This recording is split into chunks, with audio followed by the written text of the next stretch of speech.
Hola, mi nombre es Viviana Peña, especialista en desarrollo integral de la infancia y la adolescencia, actualmente maestrante de la Corporación Iberoamericana. Hoy vamos a estar hablando acerca de los principios y conceptos de la pedagogía crítica a través de la historia, juntamente con mi compañera. Mi nombre es Blanca Rivera, especialista en desarrollo integral de la infancia y la adolescencia, actualmente estudiante de maestría en educación de la Corporación Iberoamericana. Vamos a iniciar con la educación en el periodo arcaico. Se dio en el siglo IV al V antes de Cristo.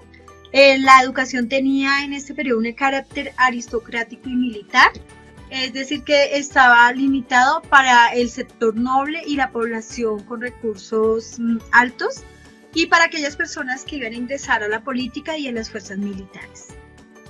A continuación encontramos la educación en el periodo clásico, siglos VIII a.C. a siglo II después de Cristo. Como uno de los autores principales encontramos a Hesíodo, poeta de la antigua Grecia, quien propuso que la educación no fuera solo para los nobles, aportando con ello a la eliminación de la exclusión. Como características principales en este periodo encontramos el surgimiento de la democracia como nuevo sistema político y educativo. Se habla de la paideia, concepto griego para educar a los infantes. Las mujeres eran vistas solo para procrear y oficios del hogar. En este periodo no tenían acceso a la educación. Bueno, la educación en el periodo helenístico se dio en el siglo IV antes de Cristo. Se caracterizó la educación por la formación del cuerpo, el alma y el intelecto. El conocimiento se organiza a través de etapas o niveles y surge la biblioteca. Se construyó también la Biblioteca de Alejandría, la cual fue muy importante en su época. Entre el siglo V y siglo XV a.C.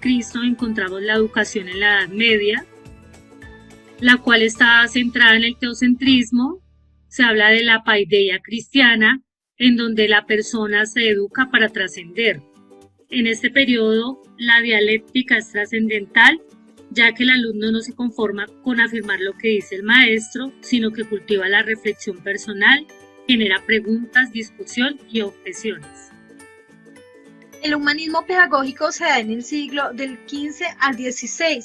Este periodo se caracteriza por romper con el teocentrismo y surge el antropocentrismo, el cual pretende que la educación se adapte a las necesidades y capacidades de los sujetos. También fue súper trascendental porque la mujer y los niños fueron incluidos en la educación, en los procesos educativos.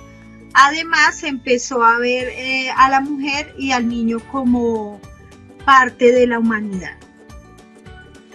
En el siglo XVII encontramos la Ilustración, en donde el hombre es visto solo desde la racionalidad. Este conocimiento racionalista se encuentra en la élite monárquica. A esto se le llama despotismo ilustrado. Con la Revolución Francesa cambia la estructura de poder sobre el conocimiento. En la Ilustración, la centralidad está en el poder del pueblo ilustrado. Aparece un pensamiento crítico con el que se empiezan a cuestionar las ciencias establecidas en todos los aspectos del pensamiento. Bueno, la educación del siglo XVIII, en esta se fue caracterizado porque la razón se convierte en un nuevo Dios y la tendencia educativa es enciclopedista, es decir, teórica. Acá el Marqués de Contonier, pues siguiendo con la ideología de Hesíodo, dice que pues la educación debe ser un derecho para todos y propone que se separe de la iglesia, es decir, que los procesos educativos no tengan nada que ver con la iglesia, que había sido tan fuerte hasta el momento. Bueno, con el surgimiento del movimiento crítico del siglo XVIII, encontramos como uno de los autores principales a Pestalozzi, quien consideraba que la solución a la pobreza y las contradicciones de la sociedad humana se debían buscar en la educación.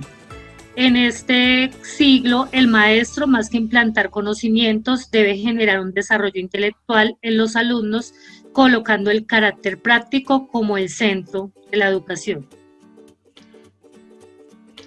El positivismo lógico surge en el siglo XIX y pues acá el conocimiento científico es muy importante.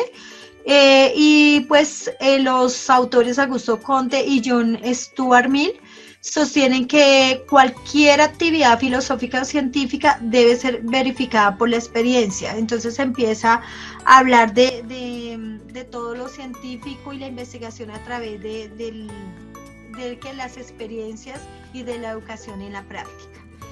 Algo que sucede acá es que el niño no se le permite pensar o reflexionar porque la educación es muy mecanizada. También en el siglo XIX se encuentra la escuela crítica. Con el surgimiento de la escuela de Frankfurt y Budapest, estas escuelas se generan como crítica de la escuela tradicional y de la hegemonía política y económica de Alemania y la Unión Soviética. Se habla de la liberación del sujeto desde la crítica. Esta escuela crítica está centrada en el niño y el maestro se convierte en colaborador del proceso educativo.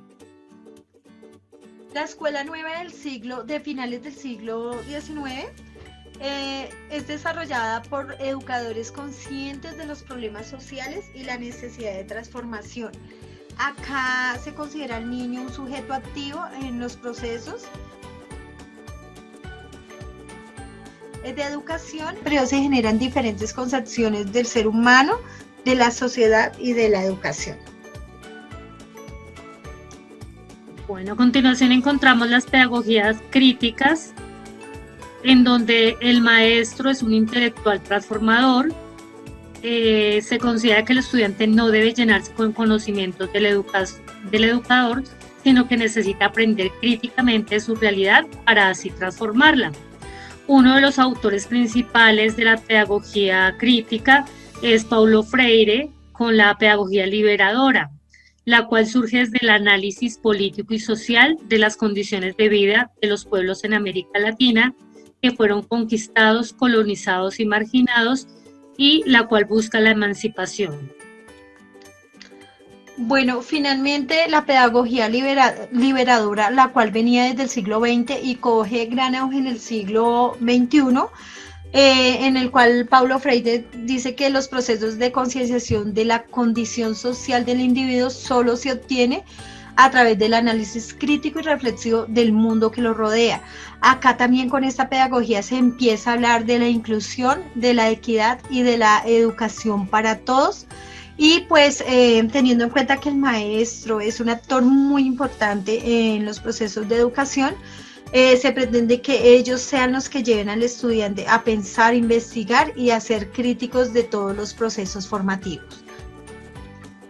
Bueno, como podemos darnos cuenta, la educación a través del tiempo ha tenido una importante evolución, ya que en sus inicios pues estaba centrada solamente en la aristocracia, en los militares, los niños y las mujeres no tenían acceso a la educación, y hoy en día nos damos cuenta que eso ha avanzado bastante.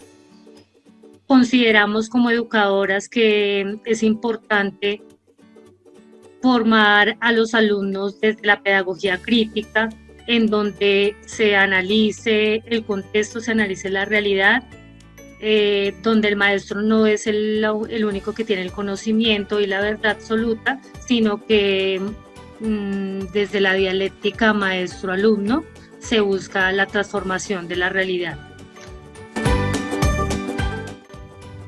Muchas gracias.